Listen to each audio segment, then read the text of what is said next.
आखिरी समय में बनाई गई रणनीति अक्सर कारगर सिद्ध होती है।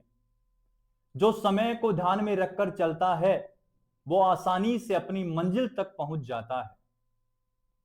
जो समय को साथ लेकर चलता है वो जीवन में आसानी से हर मुकाम को हासिल कर लेता है।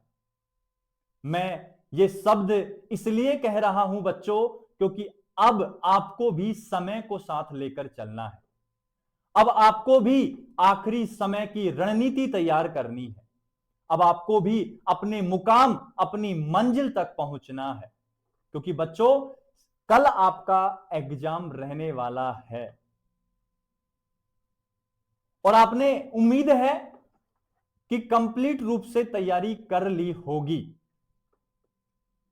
आप रिवीजन कर रहे हैं और रिवीजन को और मजबूत बनाने के लिए हम इंपॉर्टेंट क्वेश्चंस की वीडियो आपके लिए हमारे YouTube चैनल वासुदेव एजुकेशन पर ला रहे हैं। ये वीडियो आपके लिए बहुत ही ज्यादा महत्वपूर्ण सिद्ध होने वाले हैं, इसका पता हमें कल लग भी जाएगा। तो हेलो बच्चों, मैं हूं प्रेम और वासुदेव एजुकेशन में एक बार फिर से आपका स्वागत है। बच्चों पिछले 3 वीडियो में हमने 3 यूनिट के इंपोर्टेंट क्वेश्चन की बात कर ली और वो सभी क्वेश्चंस लॉन्ग क्वेश्चन थे। एक वीडियो ऐसा था जिसमें हमने यूनिट फर्स्ट के शॉर्ट क्वेश्चन की बात भी की थी। आज बच्चों इस वीडियो में हम बात करेंगे यूनिट नंबर 4। कौन सी यूनिट है बच्चों? यूनिट नंबर 4 है। और यूनिट नंबर 4 कौन सी है? ऊष्मागतिकी सेकंड। उसके इंपॉर्टेंट क्वेश्चन की हम बात कर रहे हैं। और जैसा कि आपको पीछे स्क्रीन पर दिख रहा होगा, राजस्थान यूनिवर्सिटी एग्जाम 2025, सब्जेक्ट है केमिस्ट्री, सेमेस्टर 4, इंपॉर्टेंट क्वेश्चन। और हमारी टैगलाइन आपको पता है कि पेपर यहीं से बनेगा। लेकिन इंपॉर्टेंट क्वेश्चंस को स्टार्ट करने से पहले मैं सभी स्टूडेंट से एक बार बात करना चाहता हूं। तो सभी स्टूडेंट जब ये वीडियो देख रहे होंगे तो मैं उनसे एक बात कह रहा हूं। बात क्या है? मैं हर वीडियो में एक बात कहता हूं बच्चों कि अगर आपको किसी क्वेश्चंस का आंसर नहीं मिले तो आप दिए गए व्हाट्सएप नंबर पर आप हमें डीएम कर सकते हैं, हम आपको उसका आंसर प्रोवाइड करवा देंगे। अब बात हुई थी बच्चों किसी पर्टिकुलर क्वेश्चन के आंसर की, ना कि पूरी यूनिट के पीडीएफ की। अगर आपको किसी पर्टिकुलर क्वेश्चन का आंसर नहीं आ पा रहा है, आपको नहीं मिल पा रहा उसका आंसर, आपके पास लिखा हुआ नहीं है, तो उस पर्टिकुलर क्वेश्चन का आंसर हम आपको सेंड कर सकते हैं। अब मेरा किसी बच्चे को लेकर विशेष टिप्पणी नहीं है कि मैं किसी बच्चे को लेकर यह बात कह रहा हूं। आप हैं तो मैं हूं, आप नहीं है तो हम कुछ भी नहीं है। आपसे हम हैं, हमसे आप नहीं हो, यह बात मैं हमेशा कहता हूं। अब मेरी बात का किसी भी स्टूडेंट को बुरा नहीं मानना है, पहली बात तो ये। अब जैसे मैं आज ऑफिस आया तो मैं जैसे ही वीडियो रिकॉर्ड करने के लिए आया तो जो टीम मेंबर्स हैं उन्होंने मुझसे कहा कि सर बहुत सारे बच्चों के डीएम आ रहे हैं कि नोट्स का पीडीएफ मांग रहे हैं। और बच्चों जैसा कि हमारे अंकित सर ने आपको बता दिया था कि नोट्स का जो पीडीएफ है वो आपको चार्ज देना पड़ेगा। और चार्ज भी 1,00,000-2,00,000 रुपए थोड़ी है, 1,000-2,000 रुपए थोड़ी है, 150 रुपए थोड़ी है। एक यूनिट के पीडीएफ का मात्र हमने चार्ज रखा है 15 रुपी, 15 रुपए मात्र चार्ज रखा है। यह बहुत ज्यादा है क्या? शायद नहीं, शायद सेमेस्टर 4 के एग्जाम से ज्यादा नहीं है, शायद सेमेस्टर 4 के रिजल्ट से ज्यादा नहीं है, और शायद आपकी पॉकेट मनी से ज्यादा भी नहीं है। फिर भी कुछ स्टूडेंट संकोच कर रहे थे कि सर सेंड करें कि नहीं करें। अब इसके पीछे का जो मेन कारण है वो भी आप समझो। हमारे लिए 15 रुपए बहुत बड़ी रकम नहीं है, ना आपके लिए ना हमारे लिए। और उन 15 रुपए से शायद हम इतने बड़े स्टूडियो में कुछ कर भी नहीं पाएंगे। हम वो चार्ज सिर्फ इसलिए कर रहे हैं क्योंकि जब भी हमारी जेब से कुछ पैसे खर्च होते हैं बच्चों, तो हमें उनकी वैल्यू पता लगती है। उस वैल्यू को ध्यान में रखना है, और उस वैल्यू को ध्यान में रखते हुए हमने यूनिट के पीडीएफ का चार्ज रखा है 15 रुपए, जो बहुत ज्यादा नहीं है, बहुत ज्यादा नहीं है, यकीन मानो इस बात का। फिर भी बच्चे संकोच कर रहे हैं, पता नहीं क्यों। तो बच्चों, मैं सिर्फ इतना कहूंगा कि जो नोट्स हमने बनाए हैं वो बहुत मेहनत करके बनाए हैं, बहुत मेहनत लगी है उनमें, और वो हम आपको सेंड करें और वो आपके लिए यूजफुल नहीं है, हम ये नहीं चाहते हैं। अगर आप हमें कुछ पैसे देते हैं, जैसे 10 रुपए 15 रुपए, तो आपकी जेब से कुछ पैसे खर्च होंगे, तो उनकी वैल्यू पता लगेगी कि हां सर ने मेहनत की है, हां सर ने पैसे लेकर दिए हैं, तो एक बार इन नोट्स को खोलें। ये हमारा मेन विजन था 15 रुपए लेने का, बाकी और कोई हमारा पर्पज नहीं है। तो आप निसंकोच ले सकते हैं। अगर किसी पर्टिकुलर क्वेश्चन में आंसर की दिक्कत है तो हम वो आपको फ्री ऑफ कॉस्ट भी सेंड कर देंगे, कोई बड़ी बात नहीं है उसमें। क्लियर है बच्चों? तो 15 रुपए कोई बड़ी बात नहीं है, बिना संकोच के आप ले सकते हो, ठीक है। अब बात करते हैं बच्चों इंपोर्टेंट क्वेश्चन की, और इंपोर्टेंट क्वेश्चंस की ओर बढ़ते हैं, और ये रहे इंपोर्टेंट क्वेश्चन आपकी कंप्यूटर स्क्रीन पर, क्योंकि हम खेल रहे हैं केबीसी कौन बनेगा chemistry champion. Unit number 4 thermodynamics second, और पहला क्वेश्चन रहा ये वाला, और पहले ही क्वेश्चन पे मैंने 5 स्टार लगा दिए हैं, क्योंकि बच्चों ये बहुत ज्यादा इंपॉर्टेंट है। और क्वेश्चन क्या है, 1 मोल आदर्श गैस का क्या देखना है बच्चों, कार्नोट चक्र, और ये बहुत ज्यादा इंपॉर्टेंट है, लिखा मिलेगा ऐसे कैसे। अगर वासुदेव की मर्जी हुई तो पेपर में यूनिट नंबर 4 में ये क्वेश्चन पहला ही आपको मिल जाएगा। Explain the Carnot cycle of a system which consists of 1 mole of an ideal gas. ये आपको समझाना है, और काफी ज्यादा इंपॉर्टेंट क्वेश्चन है, और हो सकेगा तो 15 मार्क्स में ये रखा मिलेगा आपको, क्योंकि काफी मैटर है इसमें। 4 प्रकार के तो प्रक्रम ही हैं, वही समझाने हैं।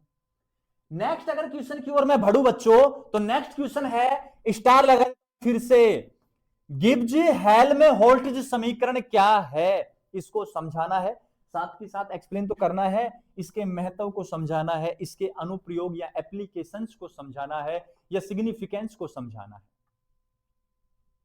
ये काफी इंपॉर्टेंट क्वेश्चन है, मिलेगा बच्चों ये। नेक्स्ट क्वेश्चन है बच्चों, नेक्स्ट क्वेश्चन क्या है, निम्न को समझाइए, और निम्न को समझाइए में है ऊष्मागतिकी का तृतीय नियम है, थर्ड लॉ ऑफ थर्मोडायनामिक है। ना प्रथम पूछा ना द्वितीय पूछा, क्योंकि ये थर्मो फर्स्ट में आते हैं बच्चों। डायरेक्ट कौन सा पूछा है, तृतीय पूछा है। और कार्नो प्रमेय, कार्नो चक्कर नहीं पूछा, कार्नो प्रमेय पूछी है, और इसके क्या पूछे हैं, एप्लीकेशन अनुप्रयोग पूछे हैं आपसे। नेक्स्ट क्वेश्चन की ओर अगर मैं बढ़ूं, तो नेक्स्ट क्वेश्चन है बच्चों, और ये क्वेश्चन आया हुआ क्वेश्चन है, पेपर में बहुत बार पूछा जाता है ये क्वेश्चन, स्टार लगा रहा हूं सब पे। 4 जो क्वेश्चन है स्टार्टिंग के, चारों इंपोर्टेंट हैं। सिद्ध कीजिए कौन सा प्रक्रम है, उत्क्रमणीय प्रक्रम, रिवर्जिबल प्रोसेस, और इसमें संपूर्ण विश्व की एंट्रोपी परिवर्तन शून्य होता है, जबकि अनुत्क्रमणीय प्रक्रम के लिए यह क्या होती है, बढ़ती है। इसको आपको डेराइव करना है, समझाना है कि उत्क्रमणीय में संपूर्ण विश्व की शून्य क्यों है, जबकि अनुत्क्रमणीय में यह धीरे धीरे धीरे धीरे बढ़ती जाती है, ऐसा क्यों होता है, ये प्रूव करना है आपको। नेक्स्ट क्वेश्चन की ओर अगर मैं बढ़ूं बच्चों, तो एंट्रोपी की भौतिक सार्थकता बतानी है, और यह तंत्र में होने वाले भौतिक परिवर्तन और रासायनिक परिवर्तन से किस प्रकार परिवर्तित होती है, ये आपको समझाना होगा इस क्वेश्चन में। नेक्स्ट क्वेश्चन की ओर अगर मैं बढ़ूं, तो ये बहुत ज्यादा इंपॉर्टेंट क्वेश्चन, स्टार लगा दिया। क्लोसियस असमानता बताना है, और इस पर टिप्पणी लिखनी है। और लेकिन इसमें एक क्वेश्चन और है बच्चों, क्लोसियस क्लेपेरोन समीकरण, ये भी बहुत ज्यादा इंपॉर्टेंट है, ये टाइपिंग में मिस हो गया था, जैसे मैंने देखा तो याद आ गया। क्लोसियस क्लेपेरोन समीकरण है, बहुत ज्यादा इंपॉर्टेंट है, ये आपको मिलने वाला है बच्चों। नेक्स्ट क्वेश्चन की ओर अगर मैं बढ़ूं, तो गिब्स मुक्त ऊर्जा पर ताप दाब के प्रभाव को बताना है। गिब्स फ्री एनर्जी, मतलब बच्चों जी की बात चल रही है, जी ये पढ़ा हुआ ना आप, डेल्टा जी बराबर delta H minus T delta S, ये वाला। इस पर ताप के प्रभाव और दाब के प्रभाव को समझाना है, लिखा मिलता है, ऐसे कैसे हम करवाते हैं इसको। नेक्स्ट लास्ट और क्वेश्चन देखिए आप, एंट्रोपी परिवर्तन समझाना है और इस पर ताप का प्रभाव किस प्रकार बढ़ता है वो आपको समझाना है। एक बात कही जाती है बच्चों, ताप के बढ़ने से एंट्रोपी का मान भी बढ़ता है, क्योंकि अव्यवस्था का मान बढ़ जाता है। क्लियर है? ये जो क्वेश्चन थे बच्चों, ये क्वेश्चन थे आपके लिए यूनिट नंबर 4 के इंपॉर्टेंट क्वेश्चन। अब एक बहुत बड़ी अपडेट आपके लिए, ये क्वेश्चन आपके लिए कारगर सिद्ध होंगे, बहुत अच्छी बात है, लेकिन बच्चों आपके लिए हम और मेहनत कर रहे हैं, और आज शाम 7:30 वाले वीडियो में हम बच्चों आपके लिए कल केमिस्ट्री के पेपर का गैस पेपर कह दूं या मॉडल पेपर कह दूं या मॉक पेपर लेकर आ रहे हैं। सीधी बात यह कहूं बच्चों कि आपके लिए हम एक मॉक पेपर बनाकर ला रहे हैं। उम्मीद है उस मॉक पेपर से 70%, 80% या हम तो चाहते हैं 100% क्वेश्चन कल के पेपर में आपको मिल जाए। तो सभी बच्चे 7:30 बजे जो वीडियो आएगा उस वीडियो को जरूर देखने वाले हैं, क्योंकि उस वीडियो में मैं मॉक पेपर की बात करने वाला हूं।